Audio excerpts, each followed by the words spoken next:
Welcome, Age of Vintage Society. Have you ever heard of a 1950s pin-up model who had an impossible waist?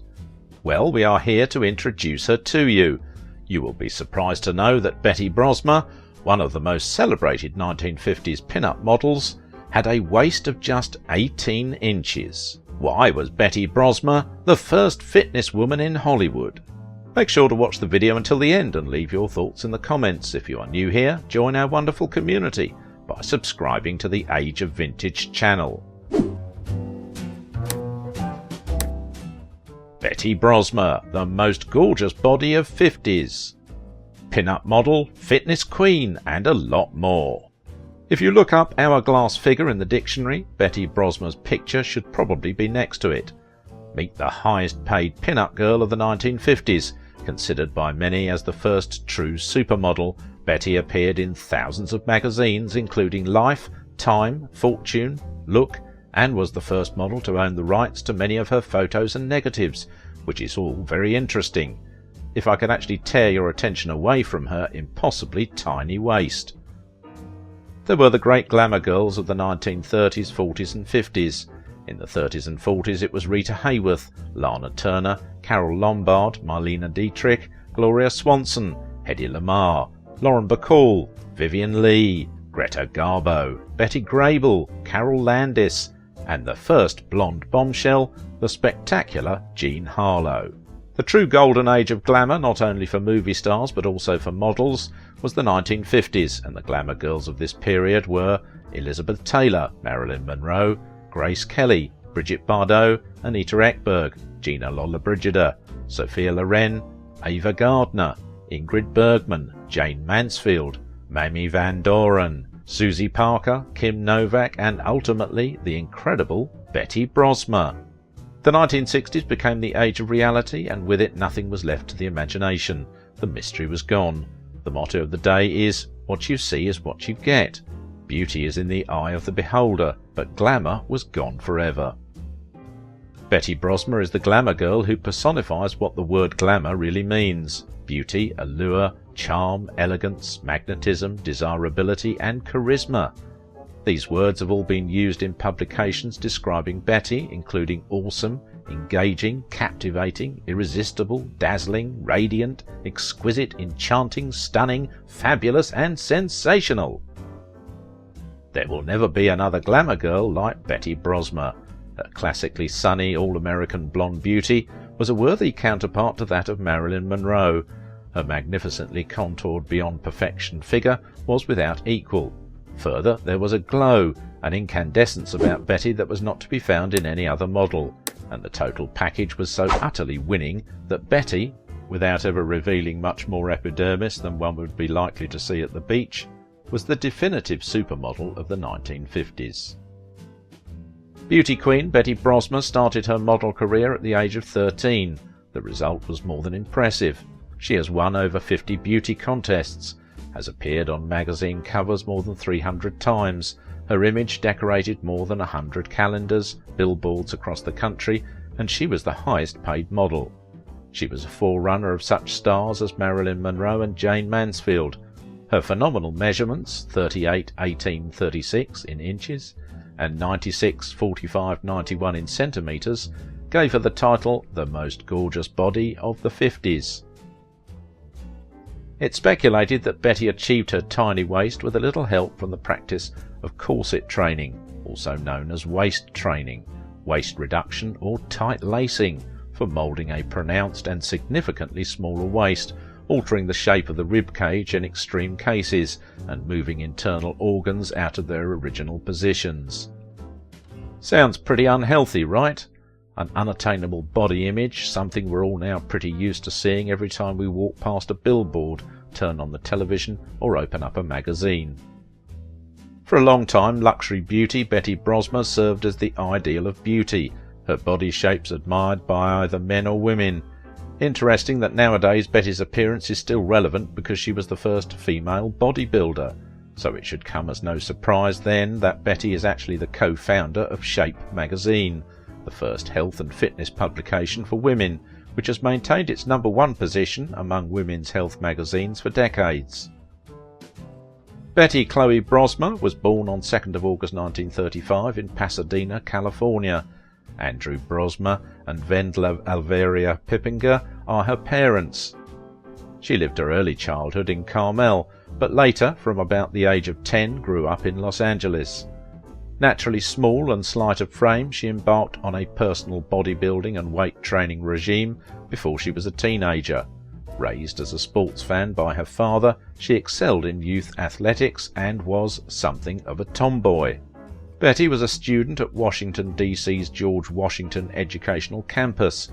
She went on to the University of California, Los Angeles, to study psychology and graduated with a bachelor's degree. Brosmer built her photographic portfolio while attending high school. She started a modelling career at the age of 13. The beautiful girl's face was published on the cover of one popular magazine. Her photo interested so much the authoritative advertising agency that had signed a contract with the teenager. This agreement brought much profit for both parties. The advertising agency can be proud of such a model.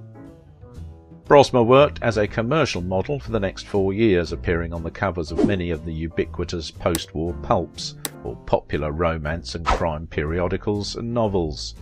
She confessed, "When I was 15, I got done up to seem like I was about 25. The following year she visited New York City with her aunt and posed for pictures with a professional photographic studio.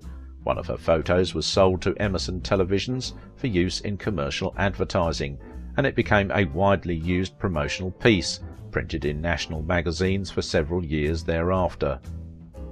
She won a series of beauty pageants in the New York area in the early 1950s, the most famous of which was Miss Television, for which she was featured in TV Guide and on the shows of Steve Allen, Milton Berle, Jackie Gleason and others. Some other notable contests Brosmer swept were Miss Jones Beach, Miss Blue Eyes, to name a few. Brosmer attributes her success to how she shaped her figure with weights. It took the girl little time until her photo was published in many famous magazines. Brosmer was either beautiful or clever and enterprising. She was the first from the models community who decided to get the rights to her photos. This action brought her large income. For every photo of hers published, she received a percentage of the profit. She appeared in almost all significant publications aimed at men during the era. Her style also pioneered how many future models would appear in photographs. By 1953 she had decided it was time to move back to California. She looked toward Hollywood. She amassed such fame in New York her departure was noted in the celebrity column of Walter Winchell. Once in California, Brosmer wasted no time acquiring freelance modelling work in the fashion and commercial industry. Glamour photographer Keitha Bernard enlisted Brosmer's talent and worked steadily with her for the rest of the decade. Throughout the late 1950s, Brosmer's publication work spanned numerous editorials. She was the highest paid model in the United States at the time and appeared in Modern Man, Photoplay and Rogue. One important thing to be noted is that Betty Brosmer is a model who has never gone with any nude or semi-nude photo shoot for any magazine throughout her career. Brosmer was seen on the cover of many novels. She did modelling for Christian Dior too. Dior founded one of the world's most famous fashion houses, which he named after himself. Marcel Boussac, one of the wealthiest entrepreneurs in France, backed Dior. Dior already had a reputation as a great fashion designer and wanted to have his name attached to a new brand rather than revitalise an old one, as Boussac originally proposed. It proved successful. With Brosmer, she modelled swimsuit fashion for Dior. One of the pictures appears on a spreadsheet next to fellow model Marilyn Benedict. Working with Dior must have been quite the experience. Betty Brosmer has been featured in many magazine covers for her stunning blonde looks. And what is more surprising is that the young model graced almost all the men's magazine covers. Hugh Hefner's Playboy magazine is the only one in which she didn't feature in spite of being approached by the publication house. And this was because Brosmer was expected to give a nude pose, which she refused to do. This, however, impacted her career the least, as Betty Brosmer left no stone unturned in becoming one of the most successful models of the 1950s. Betty's body measurements were considered ideal for a long time. These measurements are rather rare and signify about womanish shapes. Marilyn Monroe became a commercial phenomenon after 1955. Since 1948, the standard of female beauty was Betty. She performed the title role in the development of pin-up, creating the image of a playful girl. Her long-time success prepared the launch of a new star, Marilyn Monroe. By the time she became the printed model of America and the appearance on the covers of prestigious men's magazine Cabaret and Day and Night gave her the status of a sex symbol. But for Betty, a student of self-improvement from her teens who credited a beloved aunt for teaching her healthy eating habits, health and fitness were an integral facet of feminine beauty. The first major fashion model to use weight training, she was also influential in creating health and nutrition guidelines for women's needs. She is also one of the leading pioneers in the field of health and women's fitness. Her foresight and unwavering desire to bring it to perfection led to the popularization of the right way of life. Partly thanks to her fitness, for many now is considered the norm. By the late 70s, Betty had dreamed for years of a health and fitness publication geared solely to women.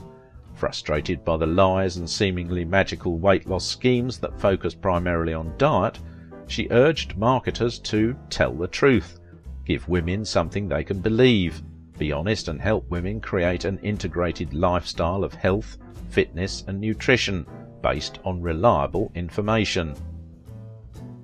Betty knows from personal experience how difficult it is to weed out all the false information given to women about magical weight loss schemes. One of Betty's hobbies is gourmet cooking. She loves trying new recipes and entertaining family and friends. Unfortunately, this has occasionally caused her to put on unwanted pounds, sometimes resulting in as much as a 30-pound weight gain. It has taken her years to find the balance and the reality of how a person can enjoy good foods and still maintain a healthy and fit body. The shy, skinny child who designed her first workout using a men's mail order course and weights probably never dreamed she would one day celebrate the opening of a museum of physical culture bearing her name, or be inducted into the International Sports Hall of Fame. After she married, she ceased appearing as a pin-up, but she was still shot frequently. After marrying entrepreneur Joe Wider in 1961, she began a long career as a spokesman and trainer in the health and bodybuilding movements. She has contributed to a number of publications and co-authored a number of books on fitness and physical exercise. For many years she was featured in Vida periodicals advertising a variety of fitness products. She continued to be a significant presence in many periodicals, and she was constantly photographed for editorial purposes. During the 1960s and 70s she appeared in various photographic layouts, as well as on the covers of Vida magazines such as Gem, Vigor and Muscle Builder. Her subsequent cover appearances featured her alongside other renowned bodybuilders of the time, including Frank Zane, Mike Mentzer and Robbie Robinson. Her final cover was for Muscle and Fitness. For almost 3 decades, her married name, Betty Vida, was a regular contributor writer for Muscle and Fitness. In the Dirty Dozen, pin-ups of Brosmer may be found on the walls of the MP barracks. Posters of her can be found on gym walls in the documentary Pumping Iron, and she appears in Pumping Iron 2, The Women, as an audience member during a bodybuilding competition. Betty Vida's commitment to a healthy and fit lifestyle has never wavered. By her example and by her teaching, she has served to educate and inspire generations of women around the world to improve their lives. As she carries on her lifelong dream, Betty Vida continues to make a difference in this world. Betty published 2 magazine columns, Body by Betty and Health by Betty, which according to her website appear in the leading health and fitness magazines around the world in over 17 languages, with several million readers monthly.